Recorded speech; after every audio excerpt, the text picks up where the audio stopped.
Hey guys, it's Sophie. And Emily, and welcome back to Girls Watch Girls Play, the podcast. Woo. Hey guys. Hey guys. We've had a lovely day today. We've been out and about. We've just had a nice day. Like, can't think of the last time that you and I just hung out. Obviously, we hang out together every day. Like, We don't live get us together, wrong. but We live it's, you know. We watch TV together every night, but like left the house and like done something nice that wasn't work. Yeah. Like work / football. Football. Work/football. Yeah. Which is fun and work. You know what I mean? Yeah, of course. Like, yeah, Something I mean, we non-football did, related. like, even this year, obviously we're only a month in, but I feel like the only thing we did was Arsenal-Chelsea, which was obviously fun, Chelsea-Arsenal, at Stamford Bridge. What, that we weren't working? Yeah, because we weren't working, and obviously we were at Bristol City, what was it, last week? The week before last, but we were working. So, Yeah. that's the only 2 times I can think we've hung. Well, apart from us sitting on the couch every night. Yeah, but like that's not like we're still hanging out. we're still hanging out, but we're not, living. Those are my favourite moments ever. Like, I'll remember more hanging out on the couch watching a movie than probably today going out on Hackney and me buying one top.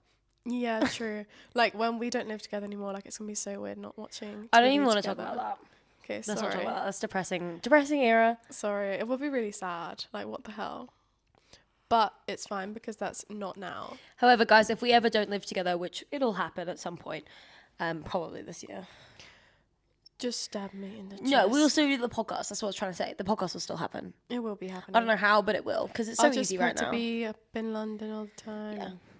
It will work. We'll figure it out. No, of course. Anyway, what's been going on this week? What have we had in the football world? What have the fixtures been? We missed a pod last week because I was in Lanzarote, which was lovely.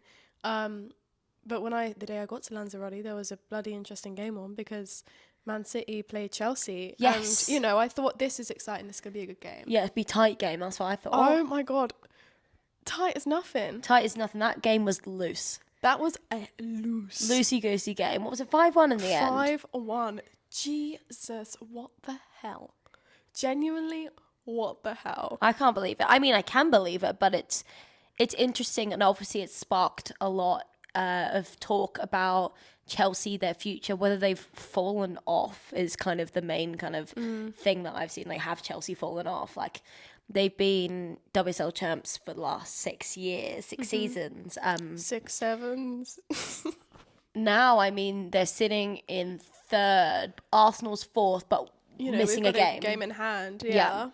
So obviously the Arsenal game that was missed was against Leicester, which on paper should be an easy win. You never know how it's going to go. You never know, especially with Arsenal. I mean, it's so hit and miss with us. But if it goes how expected, Arsenal should be sitting in 2nd. Yeah. Just in front of United, Yep. with Chelsea behind them, and going from consistently being 1st in the last 6 years to now sitting in 4th, and we're a fair way into the season now. It's very interesting. It is. Also, the spot for Champions League qualification is so tight every year, but this year it feels especially more so because Chelsea have always, without a doubt, been up there in the qualification spot. It's never been, last year it was, it might be Man United or it might be City. United haven't really been in that. They have been in that position before. I think, United is the one who's... I think it's more the fact that United's become a lot stronger than the fact that Chelsea has fallen off a bit. Yeah, I do think the thing that's making it competitive is United has become like a competitor for the top teams within the last 2 seasons. The teams around that top 5, even Spurs, they're having a good season. They're sat quite comfortably in 5th, and probably gonna that Chelsea just played Spurs on the weekend, and it's an interesting game to look at. Yes, Spurs lost 2-0 to Chelsea, but it was a good opportunity for them to nick some points off of Chelsea, especially like sitting so close to the top 3, really, especially when it's so tight up there. Yeah. But like, I don't think Spurs are necessarily ready for Champions League yet. I think they're having a great season. They need to continue to push that. But yeah, I mean, Chelsea, I think it's more putting like a light on that top 3 because Chelsea aren't in it, or they obviously are, but only because Arsenal have a game in hand. Absolutely. I mean, with Spurs, I agree with you that they're not ready for Champions League. I mean, at the start of the season, we were talking about relegation, and Yeah. they were within that discussion of relegation. They've had some incredible games this year. They've had some brilliant signings. Yeah. And obviously they are very much on the up, and it's very sudden that they're on the up. And I think they're doing amazing, but I do think they need more time before they're ready for Champions League, especially with that amount of fixtures. It's mainly a fixture thing that I think that they wouldn't be able to handle at this point in time. Yeah, also, I don't know if every kind of season a team that you don't expect to do well in the WSL does well. You always have that like underdog. Like I remember a few seasons ago it was Aston Villa, who I think finished 4th or 5th, and it was really surprising, and everyone was like, let's watch, like, all eyes on Villa, all eyes on Villa. And the next season, I think they were like 11th. Yeah. And it was really poor. So, like, yes, Spurs are doing great. Yes, it's exciting. And yes, they're continuing to put investment in. But is it like a one season wonder? I hope not. But, because also, I think, like, the North London derby, obviously, historically in football, is so exciting. Absolutely. It's great and it's so exciting. In the women's game, it is still that, but it lacks it a little because of the lack of competition between the two teams. Spurs have only beat Arsenal once competitively, which was quite recent and a big shock. But if there's that a bit more competition in that North London derby, yes, it always sells well, and it's a great game, but it will be better for that. Like, you will get more people coming to that game if there's more competition there. And, the one on the, 29th of March, hopefully will have that to it. Absolutely. I'm really looking forward to that game. I think that I hope for an Arsenal win, but then even then you look at the last one we had, and it was an incredibly boring 0-0 finish. Oh, yawn. It was awful. I'm really excited for this one, though. I really hope that it's a more competitive game and that there are more goals. Obviously, for an Arsenal win, but I'd like to see some competition. I'd like to see some balls in the back of the net. Yeah, it's what you want. But, so it's first time Chelsea have lost games back to back, which is... It's crazy. Since Aggie Beaver-Jones has been... Since she was 11 or something. Something crazy. The last time they'd won 2 back-to-back. Lost 2 back-to-back. Sorry, lost 2 back-to-back WSL games. Yeah. Aggie was 11, and she's now the Chelsea star girl, isn't she? It's crazy. It is 11 years. Yeah, it was 2015.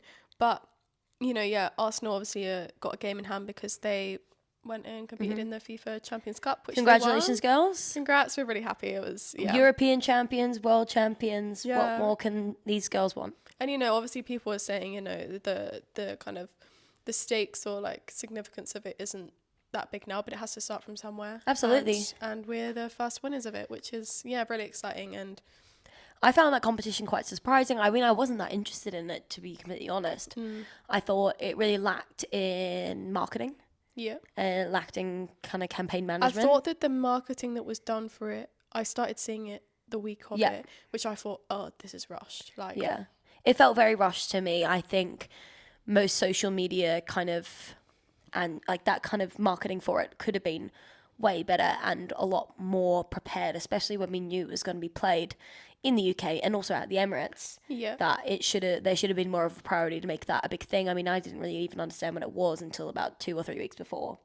And even then, like, we didn't go, like, I really wasn't that particularly bothered about it. Obviously, it's great to see Arsenal winning, but I was quite surprised and disappointed with Gotham's performance. Yeah. In that competition. I mean, I just think that the Corinthians performed really well in,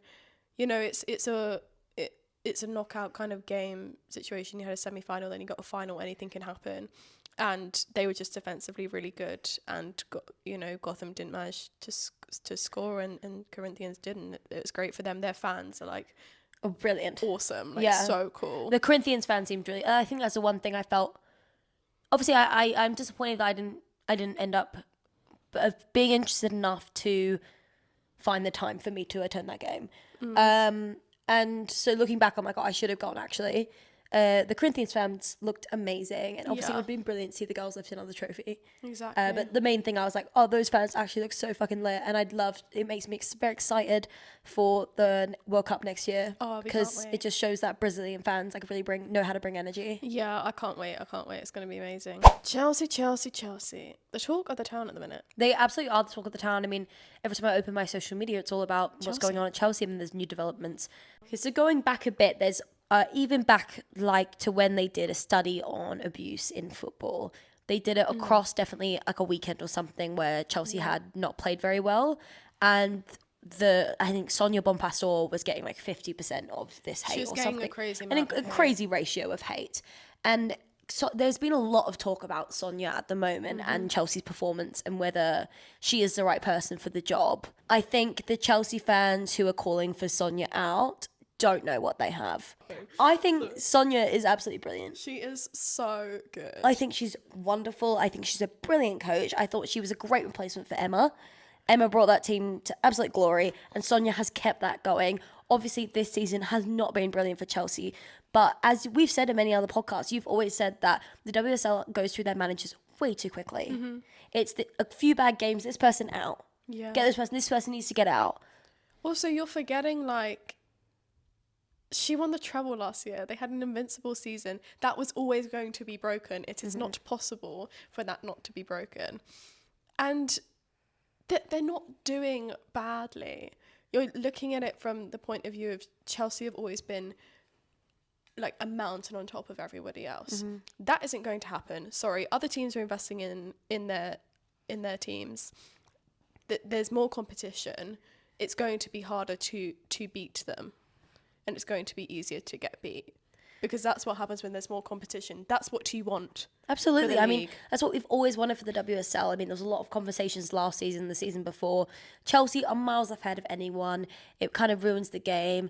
Chelsea's had heaps of investment. And I always said to the people who made that argument, it's not that Chelsea are ruining the game, it's that we are, the other clubs are, because we're not investing as much as them. Yeah, we're playing catch up. We're catching up now. We're catching up now. This and is what happens when we catch up. This is the domino effect of catching up. And it's good, and I understand your team isn't performing well. Arsenal have had periods of, we haven't performed well. And I've not seen the discourse that I've seen with Sonia. I've not seen, sure, there might be a comment, is Renee right for this job? But I think the abuse and the tone and the language that is directed to Sonia is insane. It's hate. I mean, Absolutely. I mean, it's online abuse. Yeah. It's also a very, very serious topic that I think is maybe overlooked, is the fact that Sonia has been receiving an insane amount of abuse for a coach. And she's trying to do something different. The first season, yes, she might have stuck with kind of the Emma Hayes way of playing.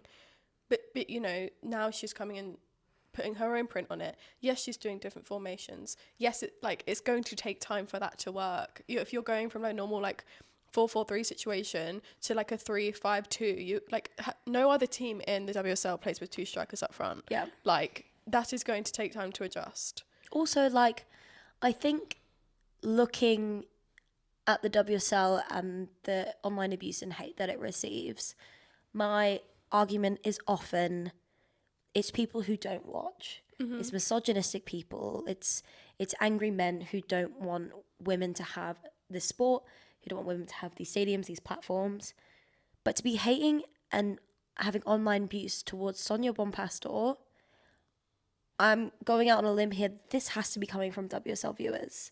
Yeah, this is people who are actively Premier League diehard Premier League fans who are anti-WSL, this misogynistic subcategory of Premier League fans, don't know who the fuck Sonia Bompastor is. They don't know enough to be like Sonia Bompastor is this, that, abuse, and is ruining Chelsea. This is coming from WSL fans, so we can't keep up this whole facade of kind, family-friendly people when 50% of the abuse was going directly towards Sonia Bompastor, which means it must be coming from WSL fans. And then very randomly on Monday night at 8 p.m, everyone's chilling on the sofa having dinner, it's announced that the head of women's football at Chelsea, 13 years head of women's football, is left, being sacked. Paul Green, what's going on?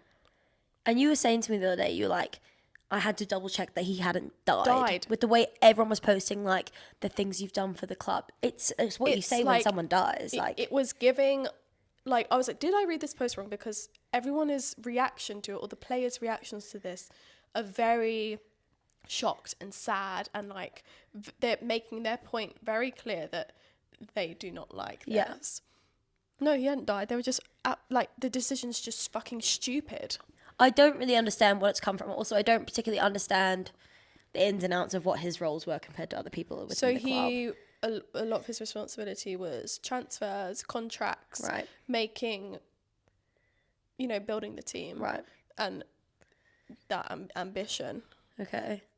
But the thing is, obviously, like, a lot of it's complicated with the business side of Chelsea, and we know that Chelsea women were sold to like another company that Chelsea owns for silly like Premier League things, but they're still quite intertwined with the like head of football at Chelsea men's.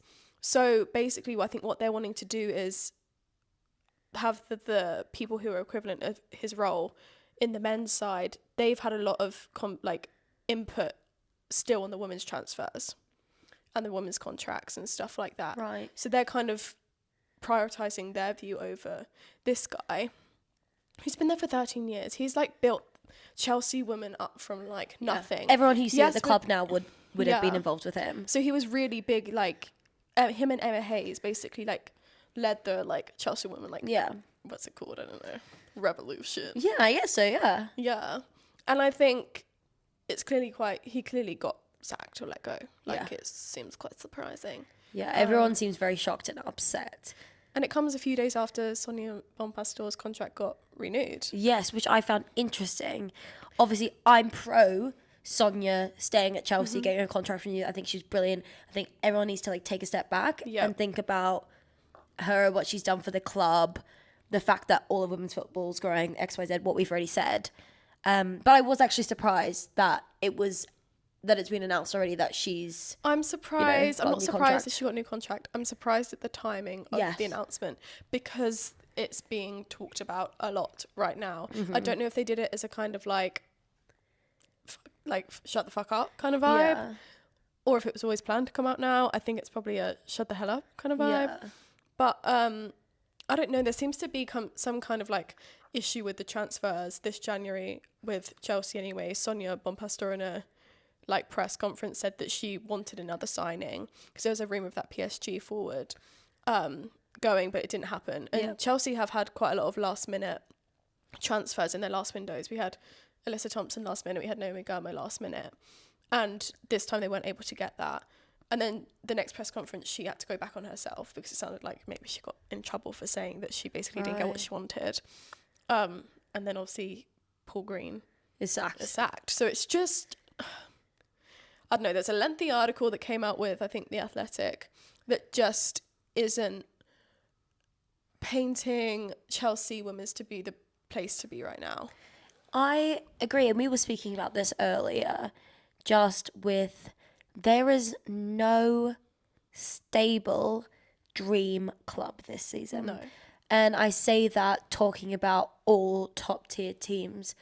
I'm not talking about NWSL though. Like I'm talking about top team European teams. There's even Barcelona, obviously brilliant team. They're incredible. They're completely dominated in Liga F, but their management and obviously what's going on with them financially is unstable. Arsenal, love these guys. Inconsistent players. And then also what's going on in the dressing room. Yeah, apparently there's... Well, I don't know. There's also something going on at Chelsea similar. Really? Yeah, I was speaking to... I was at an Arsenal thing on the weekend and I was speaking to a journalist and our friends Gracie and Steph. And we were talking about... Because an article had come out about Chelsea and them not being happy with Millie Bright's reaction to the Hannah Hampton situation, where she basically was like, I'm not talking about this gossip. She had the opportunity to defend her teammate. And she didn't. As a captain as well, and she didn't. And then also about there being cliques formed in the changing room. Right. And I was saying how... The clique. Yeah. I was saying how I hate the term clique. Yeah. I feel like it's really year 9 girl coded. It dumbs down. Also, I think friendship circles are a thing that happens. People get along for different reasons. People have more similar backgrounds. People have same hobbies. This is what I said. I said we're in a clique now. Like in this room, we're in a clique. Yeah, like, we know each other from before. We have similar things. We live in a similar area. We're friends. Yeah, like there are cliques everywhere. I just hate that term.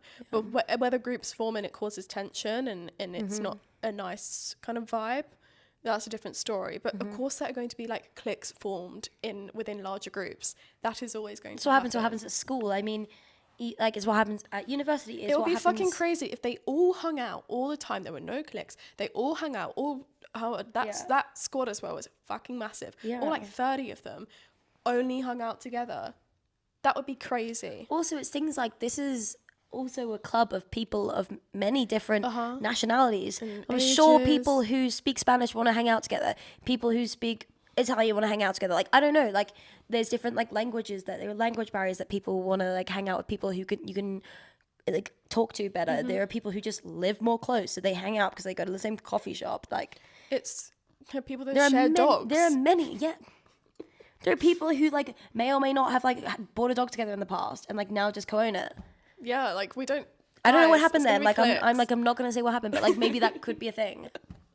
But like, I hate the term clique. Like, I And you hate never it. ever hear that about men. That's the They're thing. just, You never they're just hear friends. it They're about just a group of men. friends. They're It's not cliques. It's like gives this vibe that it's bitchy, that it's like catty, it's not nice. Cliques. Oh, I was saying that's literally what I was saying, and there was like quite a high up journalist there, and I'm like saying I hate the term cliques, and I was like shit. I hope she didn't write the article. I Yeah. checked straight away. It was a man. I was like I'm safe. I'm safe. I'm safe. I'm safe. I think- but that's saying a lot. A man wrote the article. Yeah, cliques is a misogynistic term because you never say that about men. No, I hate it. It actually like I don't. If there are toxic groups being formed within a large group, that's a different story. But cliques isn't anything. There's cliques everywhere. Well, that's just bullying. There's That's not cliques. That's bullying. yeah, true.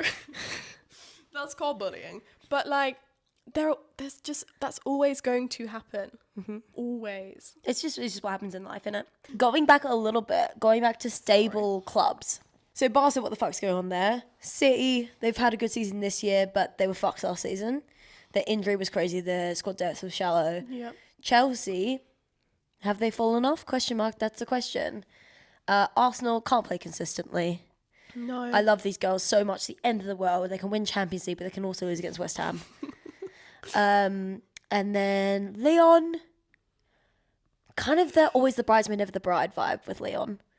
They lost some good players, but they got some good players Did you not too. think that was a good reference? I didn't actually listen. Leon, always the bridesmaid, never the bride. Why has that got to do with Because Leon? they're always good, but they don't win in Champions Leagues Oh, anymore. sorry, that was meant to do with the lion. No. No, you know what I mean? Like, they're a brilliant team, but they can't seem to grab it anymore. You know what I mean? That was the name of one of my songs I did for my grade 5 musical theatre. Always the bridesmaid, never the Why bride. am I always the bridesmaid, never the blushing bride? How old are you? How old was I? Yeah. 14? Interesting. What, is it inappropriate? No, it just... no. No. I don't know, I was like 13, You know 14. what? Going back to misogyny, no one would ever say always the groomsman, never the groom. Always the best man, never the groom. I'm going to start saying that to men. I'm going to start saying that to men too. You're always the best man, never the groom. Like, what? But Leon, yeah, I know what you mean. Like, hidden it, but not hidden it. Also, for Barca and Leon, they are obviously brilliant teams, but there's no competitiveness within their leagues, their respective PSG leagues. are not having a good season, so... And then Man United, you've got... United, they're on the up, but they're not stably up, and... the freaking head of whatever he is, Jim Ratcliffe, actually do me a favour. Do me a favour. Do me a favour and actually piss off. And if you hear this, Say what I said, say it again. turn the volume up louder. Go back 10 seconds and turn it up. But yeah, the point is there's no But it's kind of exciting. like creme de la creme team right now. Creme de la creme. No, there is none. Which I would have said Chelsea was last year. Yeah, for sure. But- well, 8-2. But for sure. But they had good. They were the talk of the town in the Champions League until they had to face Barca and absolutely buckled under the pressure. I know. But you know what? This year might be their year. Don't make me laugh. Don't make me cry if I ever have to see, like, yes for it, but also, like, no, because of this, like, the little gloat we If get. Chelsea lift the Champions League trophy, catch me off my phone for a week. I ain't watching that shit. Catch me off, what was football? I've never been to football again. If Chelsea. No, that's not true. I mean, I'd be really happy for Lucy Bronze to be lifting that trophy again. Yeah, I'll be so chuffed for her and only her. Speaking of Chelsea players, Millie Bright. Millie Bright, guys, what's going on Under there? a lot of fire. Like, there's a fire and she is the wood. This podcast is all about really awesome like metaphors and similes that you can use. Like, you know what? She was in bad form, wasn't playing great. She was playing, but she was out of form. Everyone was like, stop playing. Then she was off the starting 11 for a And while. then she was off. And, they still, lack consistency. She deleted her post about being captain or unpinned She it. did. Or She did something about, like, not being like she first had this captain, but big she is post still about the captain. Yes, she is. But does the captain need to be someone who's always starting? The captain is always going to be someone, in my opinion, and I'd say the only outlier to this that I kind of see is Maya Letizia. Yeah, because, yes, she's always starting, but she's very young. But in my opinion, the captain should be someone experienced and not, that just has been there for a while and kind of knows football very well, is experienced within, international football, through all competitions, through club football. So, I think a really good example, and this obviously is a bit biased, but I think Kim Little Absolutely is exceptional. I think she's a brilliant captain. And She she has starts so much. most of the time. She is starting. She does, yeah. I think, Did start today, but I think the sacrifice you make with picking and like stereotypically getting someone who is experienced as your skipper is, that they might not be playing as much into their last years. So, do I think That you is have true, but- someone? I think this run of form or lack of form that Millie Bright is having is new. So the question marks over her like captaincy, like obviously going to happen because like I feel like it's very sudden. Last year she's playing international football, starting 11. Chelsea starting 11, great. Everyone wants her in a team because she's a brick wall.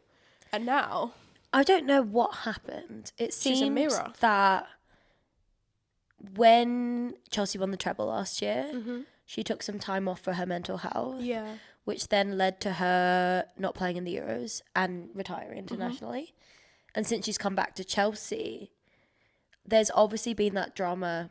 I don't know if it's called drama, but the Mary Earps, Hannah Hampton thing. She didn't come back to defend Hannah Hampton at all. The thing is, she does this podcast, doesn't she, with Rachel Daly, and in my opinion, this isn't a podcast. It's you know what, I'd say it's like ours. It's two best friends talking. It's not necessarily structured. So the fact that they felt the need to bring up, you all want us to talk about the Mary Earps Hannah Hampton situation. We're not going to. We don't want to talk about gossip. We're not here for gossip. We're not here for drama. That never needed to be said. Do you know what I mean? Like, Yeah. it's a selective choice to bring it up and then say I'm not doing it. I'm not so either do it or don't, because I think you look silly. I agree with you. And I also think you either need to be someone who speaks on drama or you're not. No. So you can't go onto your podcast and be the first footballers to say that Lucy Bronze and Kira Walsh share a dog, and then also be the same one to say we're not going to talk about Hannah Hampton and Mary Earps drama. So true. She did. Yeah. They said that. No? I mean, I saw that clip and I was like really surprised that they said that, because we all been new, but no one was out who was actually like related to these guys had come out and said that. And they've done that, and they're also smart people who are PR trained, who know that that's going to get views, that's going to get clicks, and that. I'm not saying that was their intention. No, I don't think it was the intention. I don't think it's their intention. It was very much passing comment. But if it's something that you then think of, you cut it out. Yeah. Because it's an intention to leave it within the podcast. But I don't think they sit there and edit their podcast. No, I don't either. But sometimes like I say something in the podcast and I message you later. I'm like, hey, actually, I don't think I agree with what I said. Would you mind if we take that out? Yeah, I cut a lot of stuff out as well. But you'll never know. I'm going to cut this out. And you won't know. Yeah, guess what I just did? Can't, because it's cut out. I'm going to keep that in. But yeah, like you're spot on there, because I forgot that they did that. Like it was very much passing comment. I can't even remember, they were just showing pictures of dogs and it was like, who do you think of when you see this? And it was like Nala, and then yeah, they were like, oh, it's Lucy Bronze and Kira Walsh's dog. well, no, they said Lucy Bronze and they were like, oh, and Kira, to be fair. Yeah. Which, it's the same dog. Yeah. But like, yeah, if you're going to say that, then So it's not like they're strictly, I don't know, I find it like, you're towing on the line there where you're not a strictly football podcast at all. Yeah. But then you're not going to say anything. And also, she's a captain. I think she should be there with Hannah Hampton. Mm-hmm.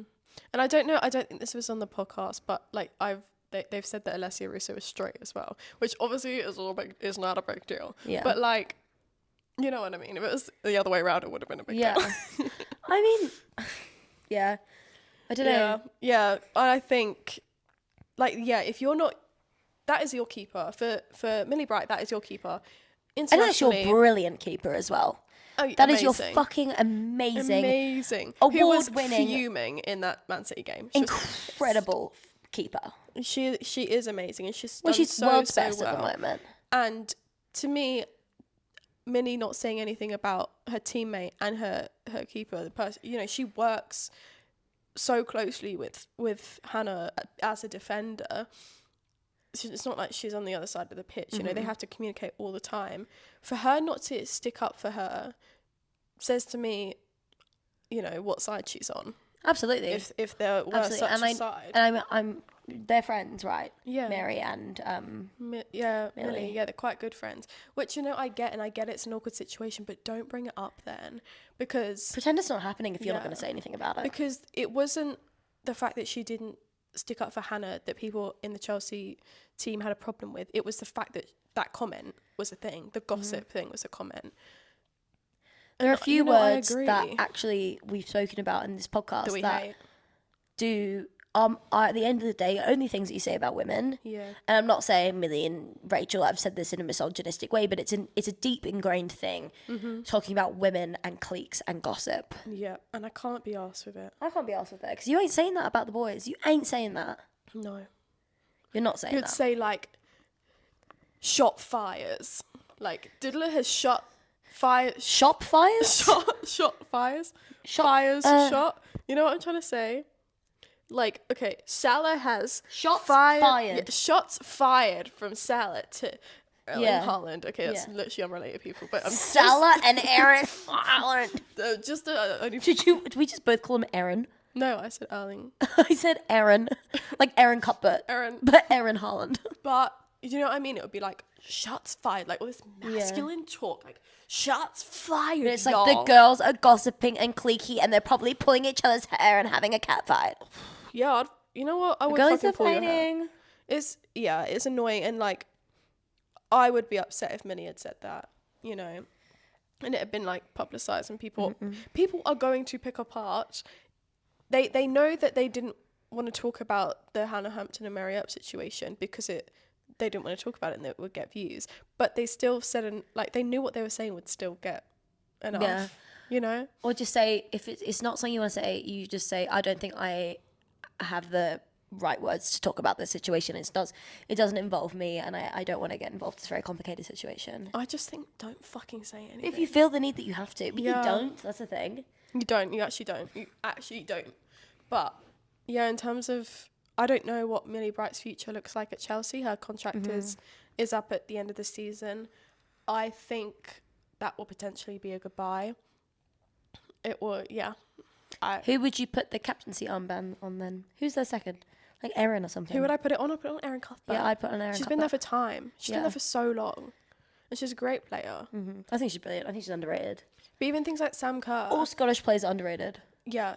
Facts. Period. Full stop. Hello. I really hope that they have a really good World Cup qualifying campaign and get there, because they're great. But even Sam Kerr, like she's unfortunately she's probably not going to go back to her best. Strikers as a captain, something doesn't feel 100% with that. Yeah. You're facing forward the whole time. You're Yeah. forward. I think, like, for me, the best captains are often midfielders or defenders, and occasionally a keeper. Yeah, if you're... I just think it's hard for keepers to talk to the ref because they're, like, back there. Yeah, but true. the midfielders and defenders are, for what my main pick, especially a centre mid. I think... And a centre back. Erin Cuthbert for captaincy. Should Millie Bright leave? Yeah. Yeah, she's been there for time. She knows the club, and she's... And she's a more mature player. She has experience, and she's not distracted by particularly international things either, you know? No, and she's not bitching with a keeper behind her either, so she's all right. But yeah, I think like little things like that that are going on at Chelsea just add fuel to the fire, you know. It's just like not one little problem. It seems like a lot of little things, and little things add up, and unfortunately it seems to be adding up to fourth place in the third right now, but it will be fourth. I say this with touching all the wood in the world, but like fuck, we really should be sitting in second. Yeah. But imagine if we play Leicester and we get absolutely thrashed, or even if like we drew or something, it'd just be fucked. Yeah, but all this chat, I've been like, yeah, we're in fourth, we've got game in end. We've got all our games left are pretty what you'd easy. Say easy. Not easy. We've games. gone through our toughies, our big hitters. We've done all of our toughies. Yeah. But we know Arsenal don't always succeed against. Often our worst games, hate to bring it up again, are West Ham. Or even Villa, you know, like Leicester, West Ham, Villa, Leicester. Brighton's Brighton. Actually, you know. But Brighton, we'll see. I mean, speaking of Brighton, they actually haven't done as well as I thought they would this season. But I also London thought City that are doing well. They would have Michel Aubameyang, and I think that is a big part of that. So the Premier League have just rolled out their new LGBTQIA plus campaign.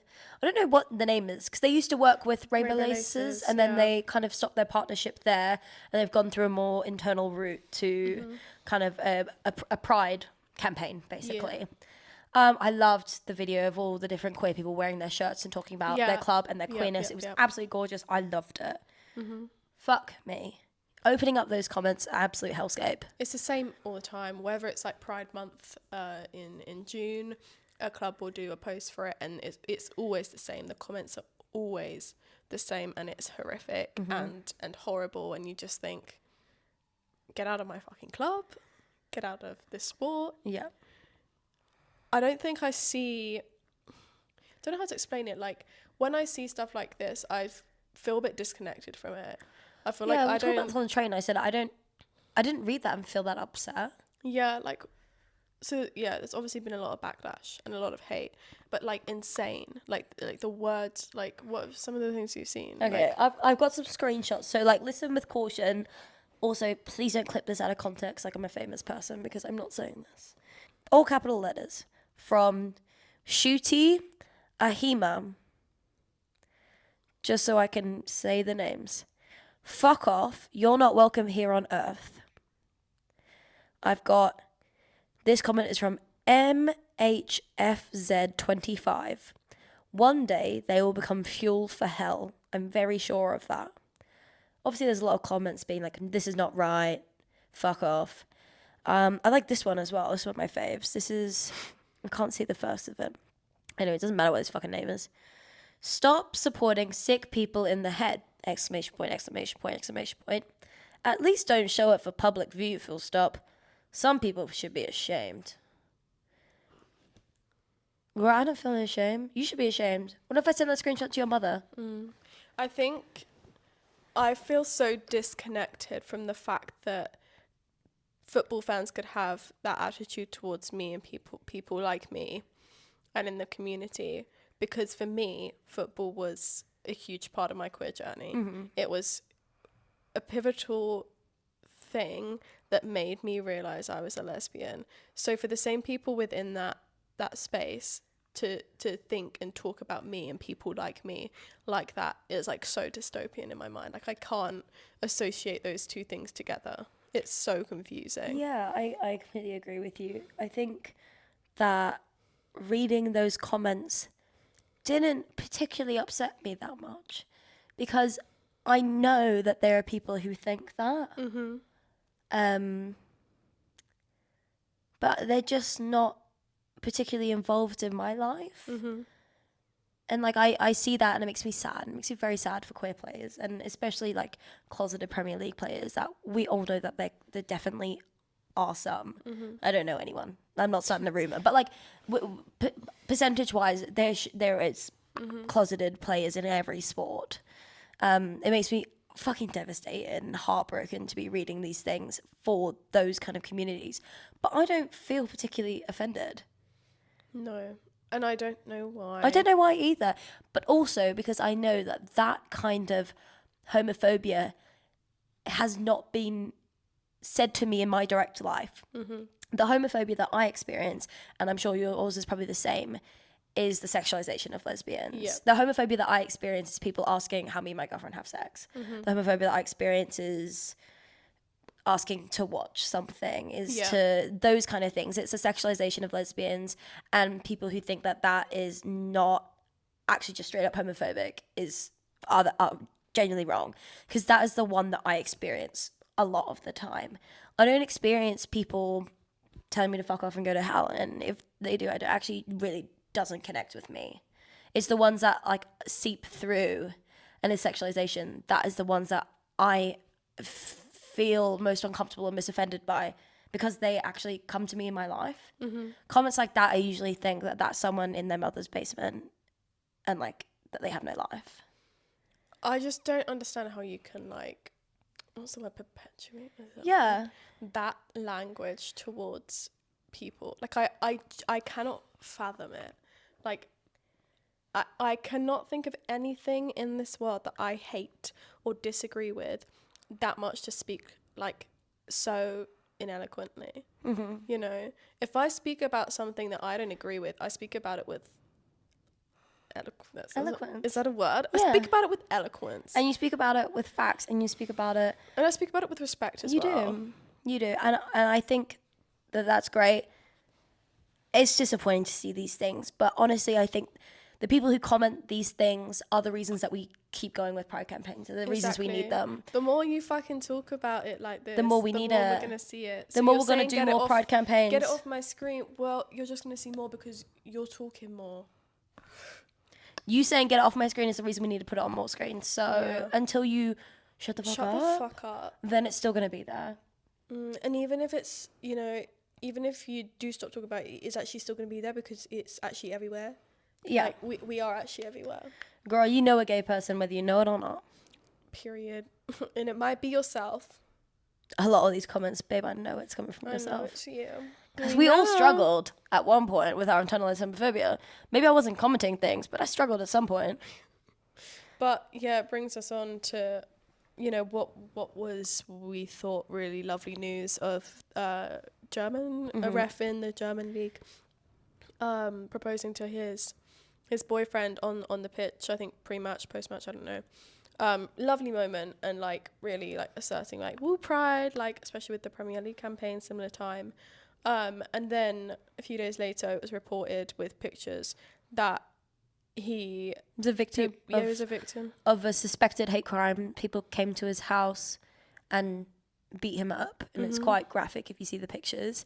And it's suspected that it's come from the public proposal. They say the motive is still unclear, but obviously it's suspected that it's come very much straight after he's proposed publicly to his boyfriend in a football setting, which all knows struggles with homophobia. Yeah, his address got leaked online, so he was doxed and beaten for proposing to his boyfriend. These are just more reasons why we need pride.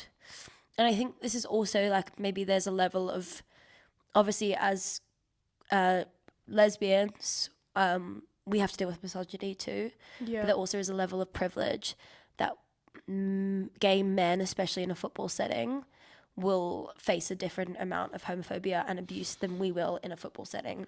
Queer women are very celebrated within our women's football community. Obviously, there are a lot of queer representation within the game.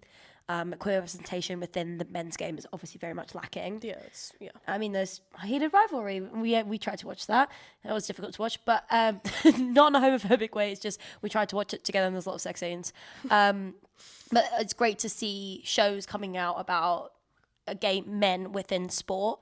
It's brilliant. There's been a queer hockey player who's come out and reference heated rivalry as his inspiration to do so. So that's beautiful that we're seeing some more representation there. But the more pride we need, we also see the reasons why we need it, i.e. this guy in Germany proposing to his boyfriend and being doxxed and attacked is absolutely horrendous. Really sad. I don't feel disconnected from that. I don't feel disconnected from that, no. I just think like, I will never understand why people care that much. Like, you know, I don't like Pitch Perfect. I don't watch Pitch Perfect. I love Pitch Perfect. So you watch it. Yeah. Do you know what I mean? Like, if you don't like something, just don't engage with it. And like, if you don't like it, like, I can't really understand why. But you know, if you do so strongly, like, dislike me, if like literally, sorry, I was literally born this way. I've never hated someone's way of life apart from the people whose way of life is hating. Wow, that's so inspirational. But like, I've never physically and so deeply hated someone for the way they live their life, apart from conservative people who make it their mission to dislike other people, and that's why I don't like them. I just think, like, if you have that much hate in you, genuinely, and you're able to, you know, comment these things publicly, and, you know, that's the way you feel, like, you must have something wrong with you. And it's genuinely worrying because it's so violent. Like, your hate is violent, whether it's physical or, like, digitally or with your words. Like, it is violent. Also, I hope people know that there are repercussions for commenting online. We've seen that now with some football things, people getting time for the things that they're commenting online. So just know, even if you don't have your picture or your name on your account, there are consequences for your actions, especially now with online abuse.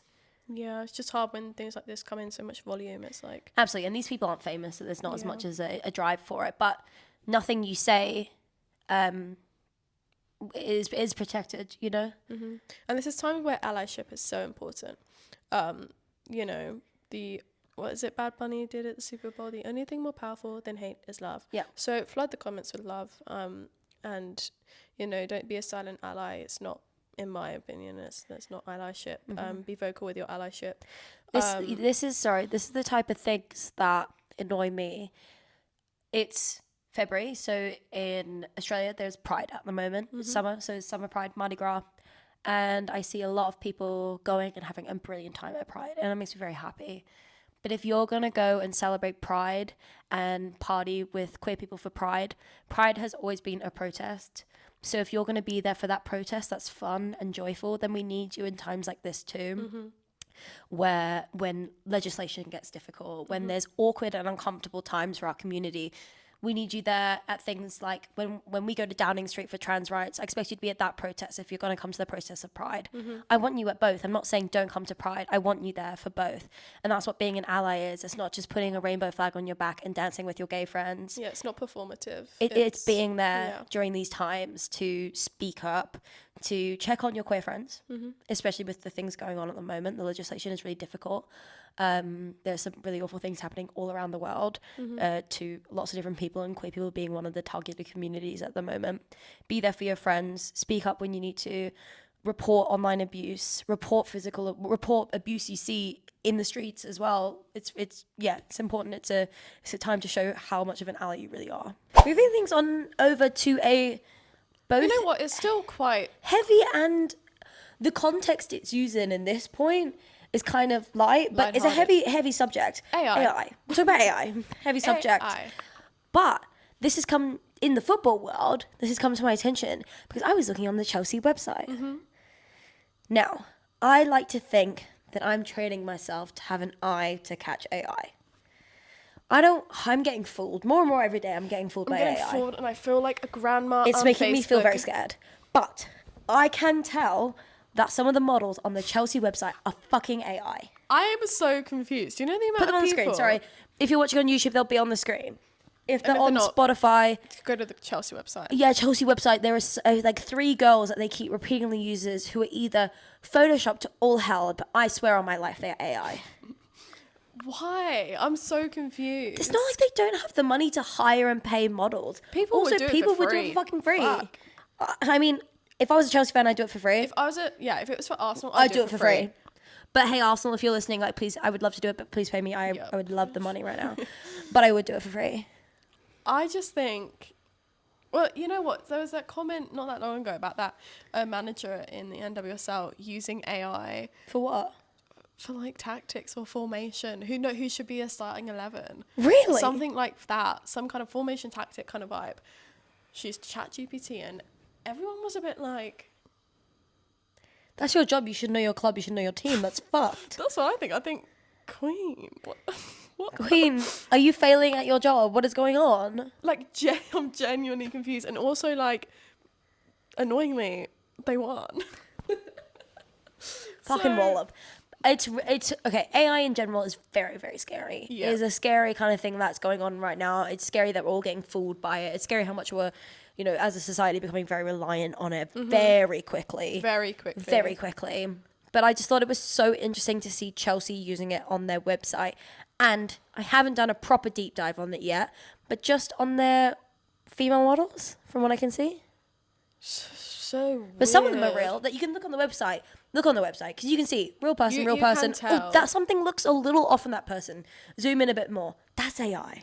Like, it's weird to think that on the Chelsea website, I'm sure some of these people don't even exist. It's so strange. How can you be like selling a product but it's just on like someone like that is not a person.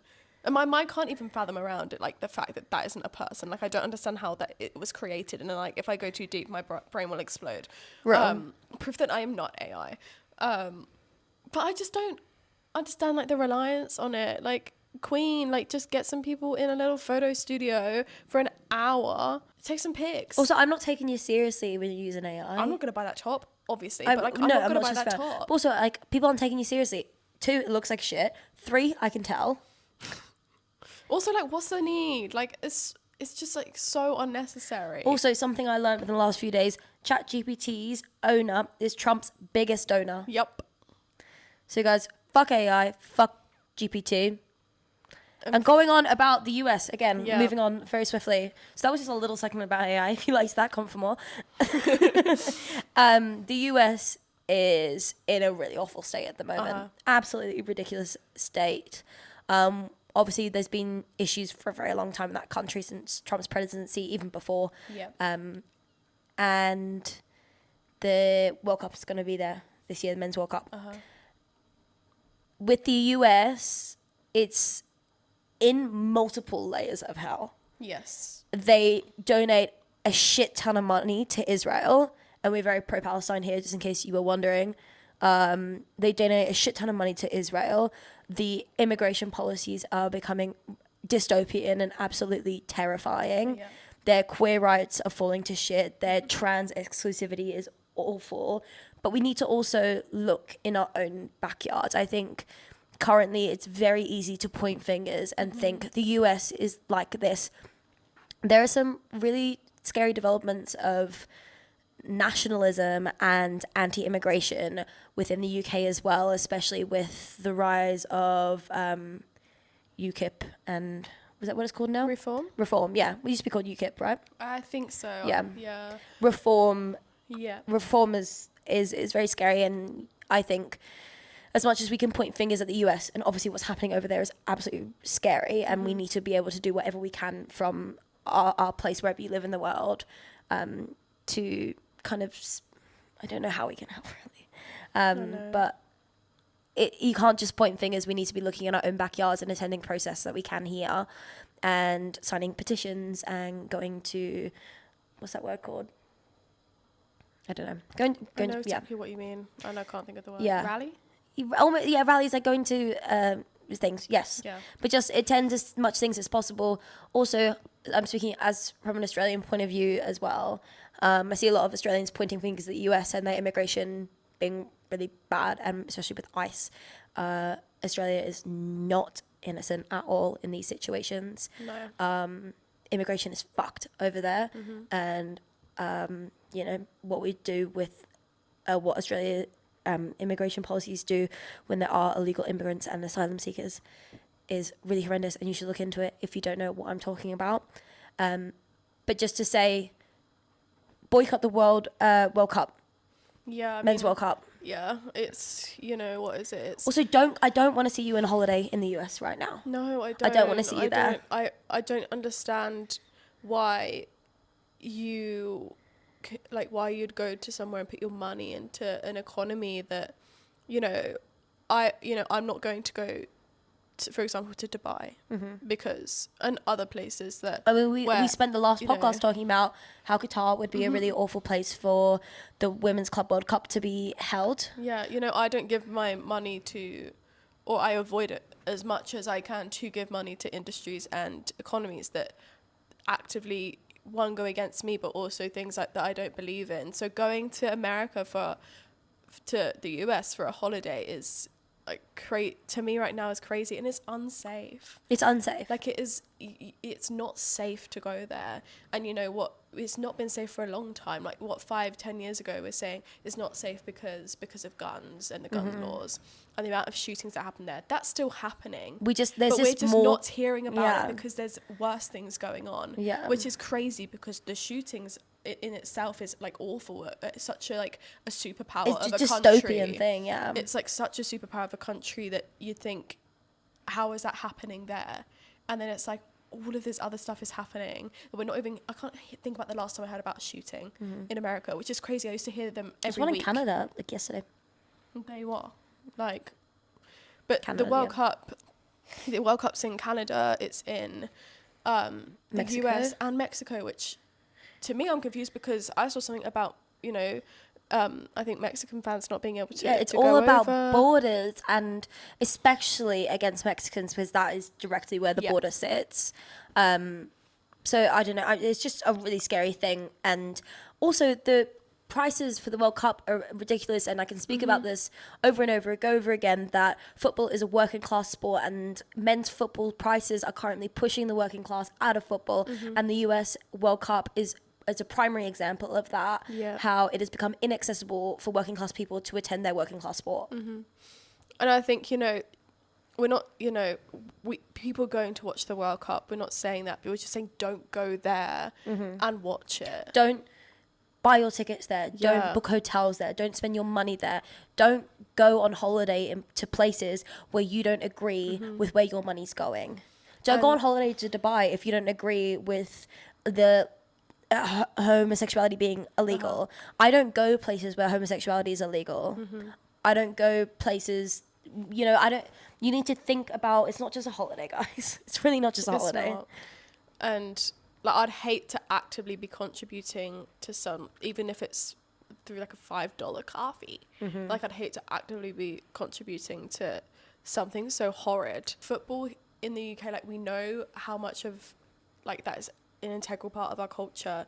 And even with women's football, we saw it in the summer, the watch parties that were happening, and like the fields of people in, like, I don't know, Primrose Hill, whatever it was, with a massive TV. Like, you can create your own football like environment here. Like, go to your pub, and I know a lot of people will, because working class people have been pushed out of football, so they can't go. But go to your pub, go to watch parties, like throw your own party at home. Like, there's so many things you can do to create that football community here and still have that like feel that you want. No, you can't be there, but like this is a sacrifice we make for, and also for the people who missed out on tickets because of the prices. I mean, also think about the fact that you are now not buying into that economy that is it is honestly creating monstrosities for immigrant communities. Fuck ICE. Fuck ICE. Free Palestine. ICE, free Palestine. Fuck ICE, free Palestine. And to bring this back into our own backyards and to a football world, there is some really scary stuff happening within the UK as well with nationalism. But alongside nationalism, we also have the world of football, and football being an English sport and football being for England, and this whole idea of nationalism. So we can't have both of those cultures. I fully believe you can't partake in both of those cultures, because football is, your favorite players are immigrants who live and work in the UK and play in the Premier League, and they are brilliant, talented, incredible players that represent your club, and that's often your hometown, and they represent that, and they're often not from here. Immigrants, people come from all over the world to play in the Premier League or the WSL. And I think the most, like, one of my favorite things about football is the communities it brings together, when we don't have that much in the world anymore. Like, music and sport are the only things that I think bring people together that wouldn't be together outside of it. So, there's that as well. Like, it's all about community. Like, look who's around you, and like at football, like, you're not thinking this. So I don't understand how you can filter your views for your own gain. Like, absolutely. Anyway, that's the podcast. We hope you enjoyed.